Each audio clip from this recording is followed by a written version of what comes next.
Se rido, se piango, ci sarà un motivo. Se penso, se canto, mi sento più vivo.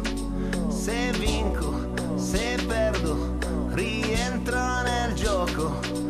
Ma in fondo mi basta che mi pensi un po'.